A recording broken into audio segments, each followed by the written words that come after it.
Carmine Davis, and you are watching and listening to the Carmine Davis Show. My eye is twitching, honey. I just tried this coffee cafe. Well, one, I'm not a coffee girl. I'm not a caffeine drinker. Child, this is my eyes twitching, honey. Like, I need to run some miles or something. Like, but anyway, again, welcome to the Carmine Davis Show. You can tap in with me. I don't have a lot of time. But again, forgive me if I start ranting, child. I'm on my second. I didn't even finish my second glass of coffee. I just started drinking coffee. And I'm like, I'm my mom now. Starting the day with coffee, like, who am I? But let's get into the show. Before we do, make sure you guys subscribe, rate, and review this podcast. I don't do this for my health, honey. Make sure you guys follow us on all of our socials. Instagram.com/Carmine Davis, Instagram.com/Carmine Davis Show, TikTok.com/Carmine Davis, Twitter.com/Carmine Davis. Also, letting you guys know that this show is sponsored by BetterHelp.com.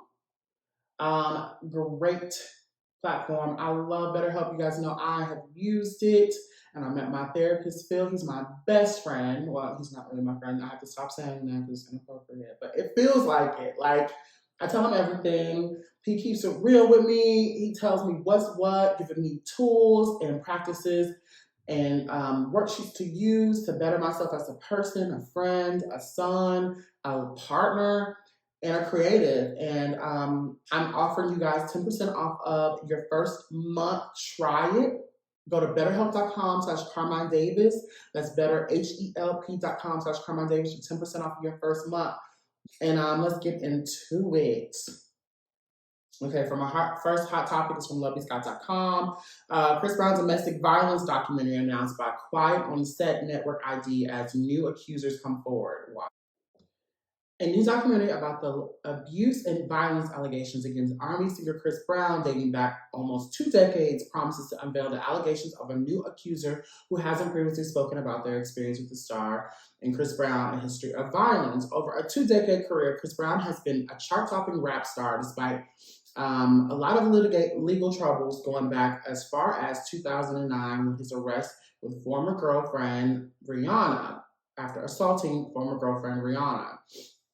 How a troubled pop artist with such an infamous public record can maintain his superstar status and legions of fans as the subject of investigation. Discovery's documentary Chris Brown, A History of Violence, which will launch the True Crime Network's 3rd annual No Excuse for Abuse campaign on October 27th.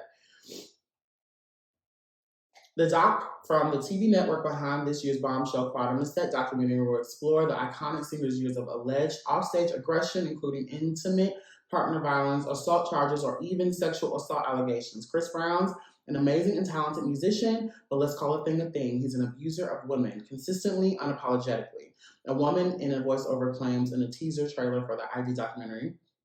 A new accuser whose identity is hidden comes forward in the documentary per the teaser. Following the premiere, The View co-host Sunny Hostin will lead the discussion with experts and advocates on intimate partner violence for ID's audience. Domestic violence is a very close personal issue to me as I reflect on my past as a prosecutor of these type of cases, and in my role as a mother and public figure whose actions inform and help shape the next generation. Hostin said in a statement. I love Sunny, by the way. The issue is a prevalent epidemic which knows no socioeconomic boundaries, so I am dedicated to expanding and continuing this crucial conversation. The more we know, the better we can help advocate for change as a society. The premiere of the Brown doc, produced by Ample Entertainment, follows the recent arrest and criminal charges brought against fellow rapper Sean Diddy Combs. The music mogul, now in jail and awaiting a trial on charges of sex trafficking and racketeering, will also be the subject of an upcoming ID series that is set for a 2025 release. The ID doc for Brown, whose narrative of abuse and assault allegations spans decades, promises to expose the impact of a cycle of abuse dating back to the pop star's childhood, with experts and cultural commentary layered throughout. The documentary provides thoughtful reflections into each survivor's experience and psychological destruction in the aftermath of their abuse, the film's producers said in a statement. ID's No Excuse for Abuse campaign now is in the 3rd year of partnership with No More Foundation, and its efforts to stem domestic violence And sexual assault also aims to shed light on the dynamic of intimate partner violence with programming and resources. ID is dedicated to empowering individuals and communities through its programming and campaigns. ID President Jason Serlanis said in the statement, our annual No Excuse for Abuse campaign amplifies this message, providing resources to show survivors and the loved ones that they are not alone and that help is available. But I'm going to drop the trailer right here. Take a listen to it and take a look. I'm sure the girls want to know a couple more questions and things. For the young ladies, I mean, what's up, man? You got a girl or what? Nah, I'm keeping my options open, so y'all be checking for me, you know what I'm saying?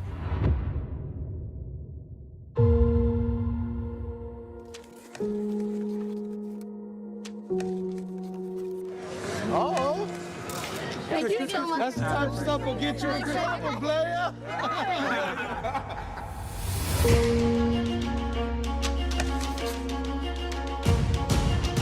Chris Brown is the name. Get used to that right there. Chris Brown's an amazing and talented musician, but let's call a thing a thing.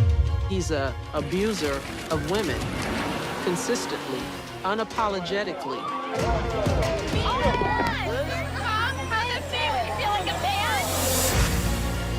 Did Chris pull a gun on that girl? When is your hearing for your restraining order? There's a long list of various different women Being pretty upset. Are you sure you don't really call victims advocates, have them come talk to you? who've accused Chris Brown of assaulting them. Singer Chris Brown has been detained in an alleged case of rape. He has an audience full of assault deniers.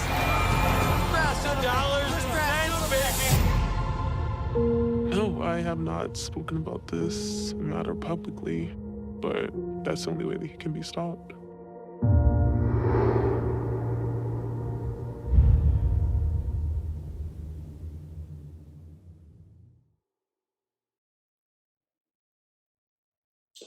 Okay, well, I have talked about this for years to anybody with ears. There's a picture to me that stands out when it comes to Chris Brown. And there was a picture of where he looks zooted as fuck and he's choking a woman at a breakfast or a brunch or a lunch or something like that. And the fear on everybody's face is damning. Like, it's damning. And so to me, I feel like, I don't know how Chris has made it so, well, I do. I do. I feel like Chris has gotten away with it the same way that we get, like our family, our uncles, our fathers, our brothers get away with it. And it's that we are so in love with Black men, which is a truth. Like, thank you, for the love and support that I get as a Black man. People tend to look past, or we're trained to look past the way that some of them, men period, live. We are not just Black men, but men period. Like, from our parents, we're taught, our father is a racist, but he's a good man. You know what I mean? So we have to love him despite it. Or your father abused women, but he's a good man. You must protect we're just, especially in the Black community, we are taught to stand by our men in our lives. Blindly adore them, blindly protect them, and really we enable them. Honestly, like, we enable them from getting better. So a lot of men die this way.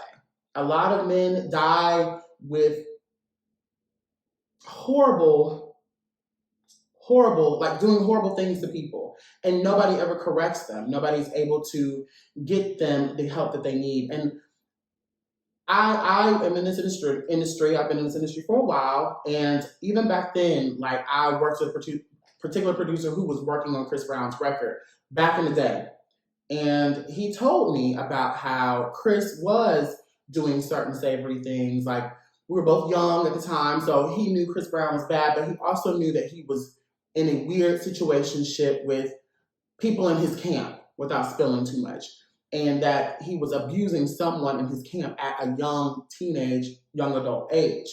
And it was also something that his father dealt with, or it's generational. We've seen people get away with it, and sadly, I think that amps his appeal. The bad boy thing amps his appeal. I think it just stems from us in our homes. It does. Like, think about even taking our brothers, uncles, and families out of it. Like the abuse. Like when I was in high school, there was this dude who was fine. Like, and I knew he was abusing a friend of mine. But the bitches that were fucking and sucking him behind their back, like, it's just something about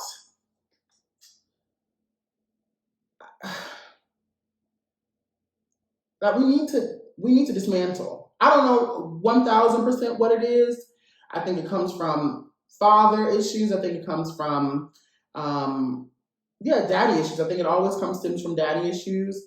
And I think that we need to dismantle it. And it's only a matter of time. I told everybody that it was a matter of time before they do Chris Brown, if they did R. Kelly, and then Trey next. You know what I'm saying? Like, you can only pay people off so long where your payments decrease and somebody comes in and offers you more to tell the truth. So we'll be watching. What do Wendy used to say? We'll be watching. Child. That's a lot. I don't know why it's shocking to everybody. He literally says the craziest things about Black women, and we just act like it never happened. You know,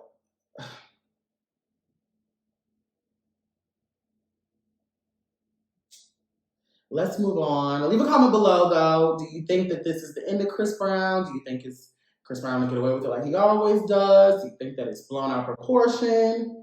Which I'm like, bitch, come on now. Like, don't leave that comment. Like, it's not blown out of proportion, bitch. Like, it's never okay to put your hands on someone. It's just not. Young or old. And the thing is with young people is that if there is no rehabilitation and there's no acknowledgement and no accountability, how do you get better? Let's move on to the next hot topic. Before we do, guys, make sure you guys subscribe and review this podcast. I don't do it for my health. Follow us on all of our socials, Instagram.com/Carmine Davis, Instagram.com/Carmine Davis Show, TikTok.com/Carmine Davis, Twitter.com/Carmine Davis. We're going to move on to the next hot topic. This is from LoveyScott.com. Jessica Simpson, marriage reportedly in trouble. Singer's bizarre behavior pushing relationship with Eric Johnson to crushing collapse. Insiders reveal Jessica Simpson and Eric Johnson's marriage is reportedly on the rocks. Jessica Simpson's bizarre behavior has pushed her marriage to the former NFL star Eric Johnson to the brink of collapse. Sources claim that the couple have gone long periods of time without seeing each other, despite being married for 10 years and sharing their 3 children together. Now the pair face divorce rumors, as Simpson's behavior is said to have created more tension between them. RadioOnline.com revealed. Simpson 44 and Johnson 45 spent more time after the I Want to Love You Forever singer moved by herself to Nashville, Tennessee to revive her music career. Meanwhile, her husband stayed home in Los Angeles to care for their children, daughters Maxwell, 12, and Birdie, 5, and son Ace, 11. According to an insider, the separation put a serious strain on their relationship. Sources said Eric was fine with it at first, but as time went on, it created a lot of tension between them. He's also frustrated with what insiders describe her as wacky, spaced out demeanor and reclusive habits. Since returning from Nashville, she spends days on end without leaving the house. Nobody knows what Jessica's doing all day. It's never been worse. On the rare occasions Simpson has emerged from her home to social functions, the singer's energy levels has always seemed alarmingly low, even though she claimed to be sober since 2017. Sources claim the couple may have been on a break while they work on their marital problems. An insider said Jessica has not been wearing her ring and has not posted online with Eric in a year. Simpson notably did not post anything for Johnson's birthday on September 15th either. Aside from Simpson's unusual behavior, as of late, financial problems have also been rumored to be the factor of their couple's apparent rift. The fashion mogul, who is worth a reported $200 million, has reportedly been annoyed she's been bankrolling Johnson's wellness business, which sources claim was struggling. A source added the chemistry between her and Eric has never been worse. As previously reported, Simpson's inner circle has also been concerned over her behavior in recent months, prompting concerns that the singer has started drinking again. Sources additionally noted Simpson's reclusive tendencies as part of worries over her health. Insiders said the people closest to her are very worried, even if they are afraid to say it to her face. Jessica was not on point during her minimal public appearances. She doesn't leave the house a lot, and her look is devoting the Real Housewives territory, like she's constantly getting cosmetic surgery touch-ups. Her recent obsession with plastic surgery was also to be another concern of Johnson's. Sources added he's been very vocal about how difficult it is to live with someone who's obsessed with surgery and so detached from reality most of the time. Child, prayers for Jessica and her situation and her husband, her family. That's a mess. That's a mess. Well, okay, so here's my thing, right? There's two things that are going on with Jessica. So one, Jessica is one of those pop stars who is phenomenal. You know, every day I'm seeing a crazy performance of hers pop up on my news feed because I'm just sort of like, why the fuck did we allow this woman to sing like that on the mic, right? And I think the thing is, like, Jessica seems to have been haunted by a lot of things, even from back then. Like even when she sung, I felt like Britney and Mariah Carey would live rent-free in that woman's head to the point where she sounded like the worst of both of them every time instead of the best of Jessica Simpson. So I felt like that might have been something that's going on in her career and in her head as well.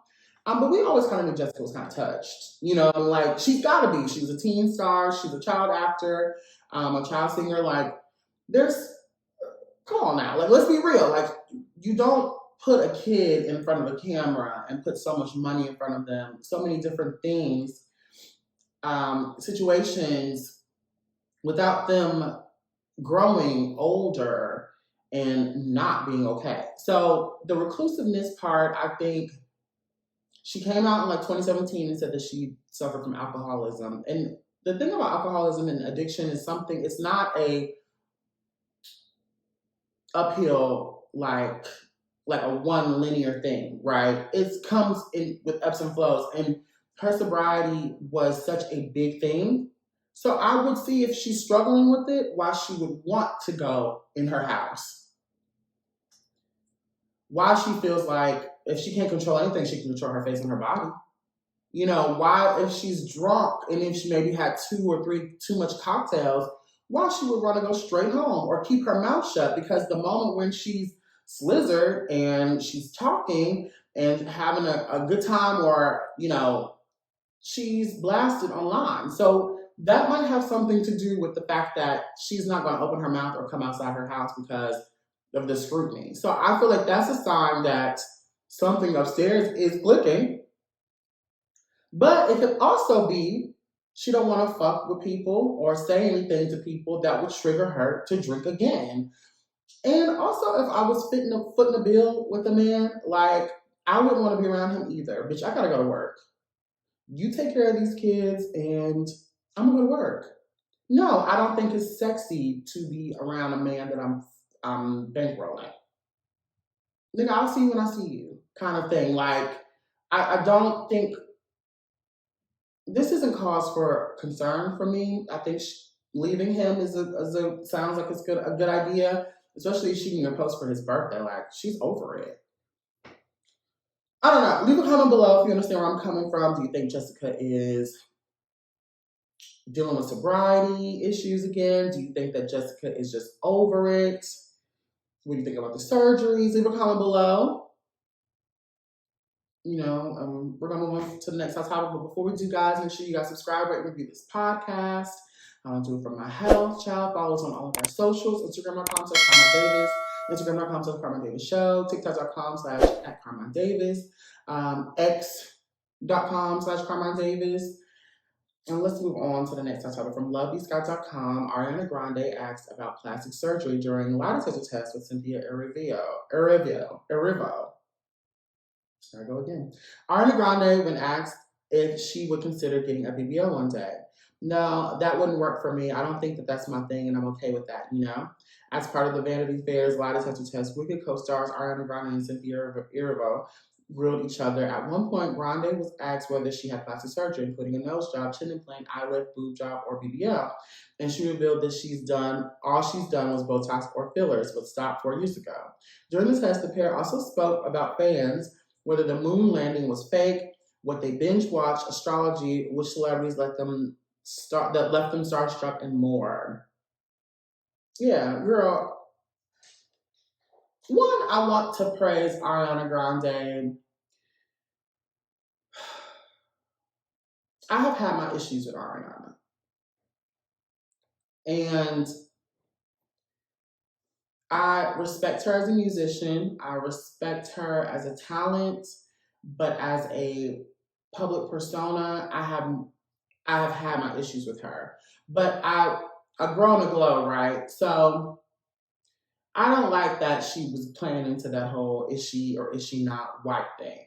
Ariana Grande is a white woman. And I didn't like the white tips and the two-tone hair crimp and the let's get all the niggas in here and have me do a song with them. And I didn't like that. I didn't like it at all. I'm just gonna be completely real with you. I felt like she was perpetrating, not just, there's a difference between like going and being engrossed in the culture and you're true to hip hop and R&B, like this is something that I love to do, or is it something that you are perpetrating? And I felt like she was darker than me at one point. You know, bitch, like, come on. She was giving blackface and it bothered me. So, my glow, one, I think that she just released her best album to date. I think she sounded like a rich 30-something-year-old white woman, actress and a musician. She sounded like this is the album that I expected from Ariana Grande all along, right? Cut the bullshit, bitch. Like, you are going through your third divorce. Like, a white woman who goes and gets filters, she's clearly have, done something to her face, which I love. And I applaud her for looking her race.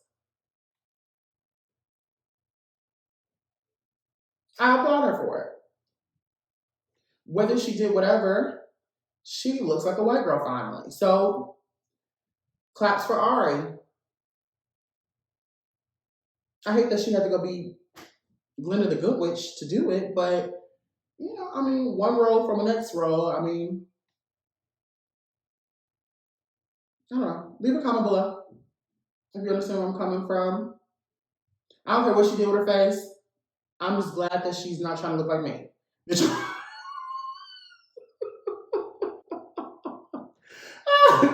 Like, bitch, you are not a nigga. Like, come on. Like, and you're not Asian. Like, and that's cool.